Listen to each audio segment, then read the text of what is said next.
जिंदगी में कुछ पल ऐसे आते हैं जब आप चुपचाप बैठे होते हो, शायद रात के समय, फोन हाथ में होता है या छत को देख रहे होते हो, और अचानक एक अजीब सा एहसास आता है। उलझन, दबाव और अंदर कहीं छुपा हुआ डर। आप पैसे के बारे में सोचते हो, सिर्फ बिल्स या कमाई नहीं, बल्कि अपनी पूरी जिंदगी के बारे में। क्यों कुछ लोग शांत और सुरक्षित लगते हैं, जबकि कुछ लोग ज्यादा कमाकर भी हमेशा तनाव में रहते हैं? पैसा इतना मुश्किल, इतना भावनात्मक, इतना पर्सनल क्यों लगता है? और इसी उलझन के बीच एक किताब आती है, the psychology of money by Morgan Housel. ये किताब आपको सिर्फ जवाब नहीं देती, ये आपको धीरे से पकड़कर एक आईना दिखाती है। आप इस सफर की शुरुआत एक फाइनेंशियल एक्सपर्ट के तौर पर नहीं करते। आप शुरू करते हो एक इंसान के रूप में, जिसने गलतियां की हैं, जिसने जलन महसूस की है, जिसने दूसरों से खुद की तुलना की है, जिसने बिना सोचे समझे कुछ चीजों का पीछा किया है। और यही से ये कहानी शुरू होती है, न नंबरों से, न चार्ट से, बल्कि भावनाओं से। क्योंकि पैसा असल में गणित का नहीं, व्यवहार का खेल है। जरा अपने जीवन के बारे में सोचो। क्या आपने कभी किसी ऐसे इंसान को देखा है जो बहुत कमाता है लेकिन फिर भी पैसों में संघर्ष करता है? या फिर कोई ऐसा जो कम कमाता है लेकिन फिर भी शांत और खुश रहता है? कागज पर यह समझ नहीं आता, लेकिन असल जिंदगी में यह बिल्कुल सही लगता है। क्योंकि पैसा संभालना आपके आईक्यू पर नहीं, आपके व्यवहार पर निर्भर करता है। और यही पहली सच्चाई सामने आती है। पैसों के मामले में अच्छा करने का आपके स्मार्ट होने से ज्यादा लेना देना नहीं है, बल्कि इस बात से है कि आप मुश्किल समय में कैसा व्यवहार करते हो। हम सब अलग अलग माहौल से आते हैं। शायद आप ऐसे घर में बड़े हुए हो जहां हर खर्च सोच समझ कर किया जाता था, या शायद ऐसे घर में जहां पैसे की कभी कमी नहीं थी। ये अनुभव सिर्फ आपकी आदतें नहीं बनाते, ये आपकी सोच बनाते हैं। जो चीज आपको नॉर्मल न लगती है, वो किसी और के लिए अजीब हो सकती है। और यही एक गहरी समझ आती है। पैसों के मामले में कोई भी पागल नहीं होता। हर कोई अपने अनुभव के हिसाब से सही होता है। एक बार रुककर सोचो, जिस इंसान को आप ज्यादा खर्च करने के लिए जज करते हो, शायद उसने बचपन में बहुत कमी देखी हो। जो इंसान पैसे जमा करता रहता है, शायद उसने कभी बड़ा नुकसान झेला हो। हम सब अपने अतीत के हिसाब से फैसले लेते हैं, सिर्फ वर्तमान के हिसाब से नहीं। ये समझ आपको बदल देती है। आप दूसरों को कम जज करने लगते हो, और खुद को भी। फिर एक और सच्चाई सामने आती है, जिसे सुनकर आपकी सोच पूरी तरह बदल जाती है। हम सोचते हैं कि दौलत वही है जो दिखती है, महंगी गाड़ियां, बड़े घर, ब्रांडेड कपड़े। लेकिन मॉर्गन हाउसल इस सोच को पूरी तरह पलट देते हैं। वो बताते हैं कि असली दौलत वो है जो दिखाई नहीं देती।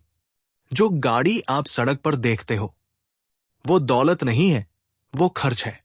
जो बड़ा घर दिखता है, वो भी जरूरी नहीं कि दौलत हो, वो कर्ज भी हो सकता है, या दिखावे का हिस्सा। असल दौलत वो है जो छुपी होती है। वो पैसा जो सेव किया गया है, वो निवेश जो धीरे धीरे बढ़ रहा है, वो सुरक्षा जो किसी को रात में चैन से सोने देती है, वो आजादी जो आपको ना कहने की ताकत देती है। और अचानक आप खुद से सवाल पूछने लगते हो, क्या मैं गलत चीजों के पीछे भाग रहा था? एक दृश्य अपने दिमाग में लाओ। आप किसी कमरे में जाते हो, लोगों को इंप्रेस करने की कोशिश करते हो, दिखाना चाहते हो कि आप सफल हो। आप सोचते हो, अगर मैं ज्यादा कमाऊंगा, अगर मैं ज्यादा दिखाऊंगा, तो लोग मुझे सम्मान देंगे। लेकिन अंदर से एक आवाज आती है, किस कीमत पर? क्योंकि जब आप दूसरों को दिखाने के लिए खर्च करते हो, तब आप वही खो देते हो जो आपको असल में अमीर बना सकता था। ये समझ थोड़ी दर्द देती है, लेकिन आपको आजाद भी करती है। आप समझने लगते हो कि पैसा दूसरों को प्रभावित करने के लिए नहीं है, बल्कि अपनी जिंदगी पर नियंत्रण पाने के लिए है। और नियंत्रण, यही सबसे बड़ी ताकत है। सोचो, अगर एक दिन आप उठो और आपको सिर्फ जीने के लिए काम न करना पड़े। आप वो काम करो जो आप करना चाहते हो, न कि जो आपको करना पड़ता है। यही असली लक्ष्य है, लग्जरी नहीं, बल्कि आजादी। और ये आजादी आती है एक सरल आदत से, सेविंग। लेकिन ये सेविंग किसी खास चीज के लिए नहीं, बल्कि अपने समय को कंट्रोल करने के लिए है। आप पैसे इसलिए नहीं बचाते क्योंकि आप डरते हो, आप इसलिए बचाते हो क्योंकि आप विकल्प चाहते हो।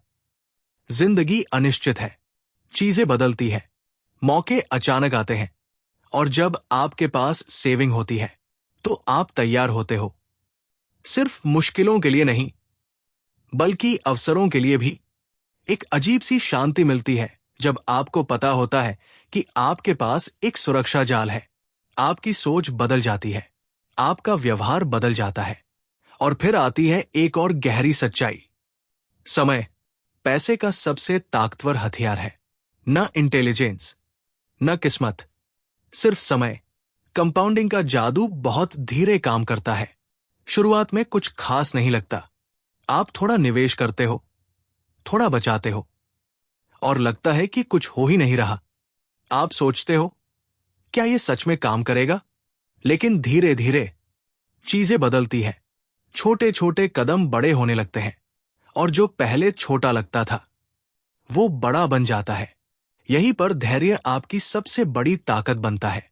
लेकिन धैर्य रखना आसान नहीं है, क्योंकि हम एक ऐसी दुनिया में रहते हैं जहां सब कुछ तेज चाहिए, जल्दी सफलता, तुरंत परिणाम। लेकिन पैसे का खेल उन्हीं लोग जीतते हैं जो इंतजार कर सकते हैं। आप समझने लगते हो कि लगातार छोटे छोटे सही कदम बड़े फैसलों से ज्यादा ताकतवर होते हैं। फिर आता है जोखिम। हम सब उससे डरते हैं, लेकिन सच ये है कि जोखिम से बचा नहीं जा सकता। गलतियां होंगी, नुकसान होगा, मार्केट गिरेगा, लेकिन आपको हर बार जीतने की जरूरत नहीं है। आपको बस टिके रहना है, क्योंकि जो टिके रहते हैं वही जीतते हैं। ये समझ आपके अंदर कुछ बदल देती है। आप परफेक्ट बनने की कोशिश छोड़ देते हो। आप बस इतना करते हो कि खुद को खेल में बनाए रखते हो। और धीरे धीरे आपकी सोच शांत होने लगती है। आप दूसरों से तुलना करना छोड़ देते हो, क्योंकि आप समझ जाते हो कि पैसा पर्सनल है। आप अपनी परिभाषा बनाते हो सफलता की। शायद आपके लिए बहुत अमीर बनना जरूरी नहीं है, शायद आपके लिए काफी होना ही काफी है। और यही सबसे बड़ी आजादी है। एक पल आता है जब आप पीछे मुड़कर देखते हो और महसूस करते हो कि आपने सिर्फ पैसा नहीं सीखा, आपने खुद को समझा है। आपने सीखा कि पैसा भावनात्मक है, कि असली दौलत दिखती नहीं है, कि समय सबसे बड़ा हथियार है, कि टिके रहना जीतने से ज्यादा जरूरी है, और कि असली सफलता आजादी है। लेकिन सबसे बड़ी बात, आपने खुद को बदल लिया है। आप अब जल्दी नहीं करते, आप सोच समझ कर चलते हो। आप समझते हो कि आपको परफेक्ट होने की जरूरत नहीं है, आपको बस सही होना है, लगातार। और यही काफी है। अब जब आप शांत बैठते हो तो आपको एक नई भावना महसूस होती है, शांति। क्योंकि अब आपको सब कुछ नहीं पता, लेकिन आप समझ गए हो कि क्या जरूरी है। आप अपनी जिंदगी को एक समस्या की तरह नहीं, एक कहानी की तरह देखने लगते हो। एक ऐसी कहानी जहां पैसा मुख्य किरदार नहीं है, वो सिर्फ एक साधन है। और उस पल में आपको एहसास होता है, आप फंसे नहीं हो, आप बस शुरुआत कर रहे हो। Thank you for watching.